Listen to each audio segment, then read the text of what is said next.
Hi guys! Welcome back to my channel. And for today's video, gagawa naman tayo ng chocolate chips cookies as my kids requested kasi ito.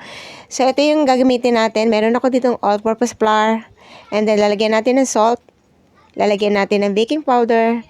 And then lalagyan natin ng baking soda. Pagkatapos, hahaluin lang natin lahat to. Syempre para maghalo-halo na siya. At pagkatapos, ang gagawin naman natin, sasalain natin to make it sure na wala tayong makikitang dumi at walang buo-buo.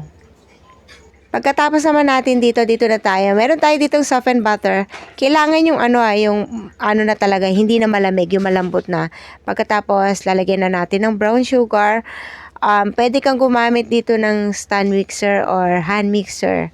Pero ang ginawa ko ngayon, mano-mano lang guys, no. So, wire whisk lang, hinalo lang natin ng hinalo para na-exercise din naman yung braso natin. And then, lagyan ko ng vanilla. Tapos, haluin lang din natin ng haluin. Pero kung gusto mong gumamit ng hand mixer, di okay lang din mag-hand mixer ka. Tapos, lalagyan natin ng egg. Isa-isa lang. Para nas madali kasing mahalo pag isa-isa lang. Siguraduhin natin yung una nating nilagay na egg kanina. Nahalo muna maigi bago natin ilalagay ulit tong pangalawang egg natin. Kasi mas maganda talaga pag halong-halo talaga yung syempre yung mixture natin. Wala ka makikitang bubo. At pagkatapos nito, syempre lalagyan na natin tong honey. Pagkatapos, halo na naman ng halo. Habang hinahalo nyo yan, mararamdaman mo naman yung natutunaw na lahat yung lahat ng pinagsama-sama nating ingredients. Kumbaga na-mix na ng maigi. At pag na-mix na natin ng maigi yan, ilalagyan naman natin ng flour. Lalagay na natin to yung flour mixture natin kanina na pinaghalo-halo. Tsaka naman natin ilalagay.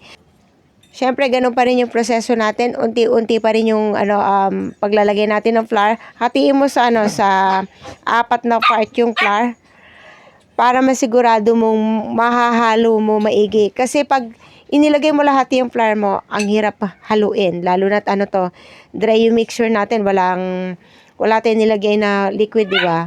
Ang pinaka naging liquid natin is yung egg and then yung butter lang. So, medyo mahirap talaga haluin. Kaya kailangan talaga pag nilalagay mo yung flour, unti-unti lang para masigurado nating mahalo lahat hanggang sa pinakailalim. Saka para hindi ka mahirapang haluin. Lalo na hindi naman tayo gumamit ng hand mixer, no? Kaya kailangan talaga hinay-hinay lang. Hindi mo naman kailangan din madaliin yan. Pagkatapos, nakita ko ng ganito, medyo okay naman na. Gagamitin ko na ng rubber spoon or rubber scraper ba to, para ma-scrape ko na lahat yung mga nasa gilid, no? Para maisama na natin lahat. Siyempre, kailangan maisama natin lahat yan kasi sayang.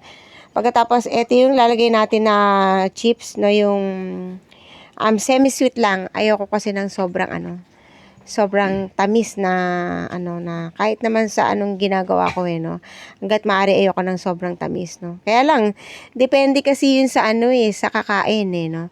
Like itong chocolate chips cookies ko, hindi ganun katamis. Pero usual chocolate chips cookies talaga matamis. Halos lahat naman na nabibili ko nga, natitikbang kong chocolate chips cookies. Matamis talaga. Pero iba rin talaga kasi pag pag homemade, ikaw yung nag-bake, may choice ka kung gaano ka tamis yung gagawin mo, kung anong lasa yung gusto mong ma-achieve dun sa binibake mo. Kaya malaki rin talaga yung yung advantage na baker ka kasi meron kang choice, 'di ba? Pagkatapos eto na ipo-form na natin, ginamitan ko ng ice cream scooper, syempre para mas maganda yung ating cookies.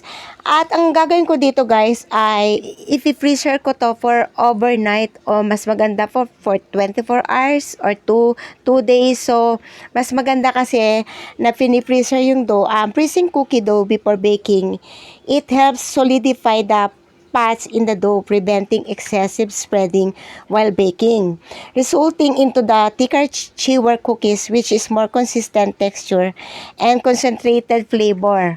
Kasi pag pag binake mo kagad, ang nangyayari sa cookie dough mo, sa magiging cookies mo, ang resulta nun, yung flat na flat. Kaya mas maganda talaga na pag gumagawa ka ng cookies, kung gusto mo yung itsura ng cookies mo medyo malaki, medyo parang padom, mas maganda talaga na ipi-freezer mo muna. So para pag pinreezer mo yan at binake mo yan, na makokontrol niya yung biglang pagbagsak ng dough. Hindi siya basta-basta magiging flat. Kumbaga, while baking, habang niluluto mo yung cookies mo, nakaano pa rin siya, medyo nakaumbok pa rin. So, yun yung magandang ginagawa pag gusto mo ng ganong klase ng cookies, yung talagang medyo may form na nakaumbok, no? Although merong cookies na flat di ba? Kasi intention nun is flat talaga na cookies. Pero kung gusto mo ng cookies na maumbok o nakadome, i-freezer mo bago mo yung i-bake. Syempre pagkalabas sa freezer, guys, ipasok nyo na rin kagad sa oven. So doon na siya mag-uunti-unting syempre unti-unti doon na siya magme-melt to. Ang maganda lang din doon kasi pag na-freezer siya, lalong na-develop yung nai-enhance yung flavor ng cookies. Bago tayo magtapos, magte-thank you po muna ako sa inyong lahat. Maraming salamat po sa matyagan yung panonood sa aking channel. At syempre kung bago ka sa channel ko, baka naman po, please don't forget to like and subscribe. And of course, don't forget to click the notification bell for new updates. At ito natapos na yung ating napakasimpleng cookies. Napakadali lamang pong gawin. At syempre masarap. Ako gumawa Syempre pag kayo yung gumawa, sure din na masarap yan. Ang maganda dito guys sa mga cookie dough na pinifreezer, pwede ka magtabi nito sa freezer na kahit ilang buwan, 1 month to 2 months, up to 3 months, pwede siya sa freezer, lagay mo lang sa freezer. Pag gusto mong kumain ng cookies, kumuha ka lang din, i-bake mo. 'Di ba?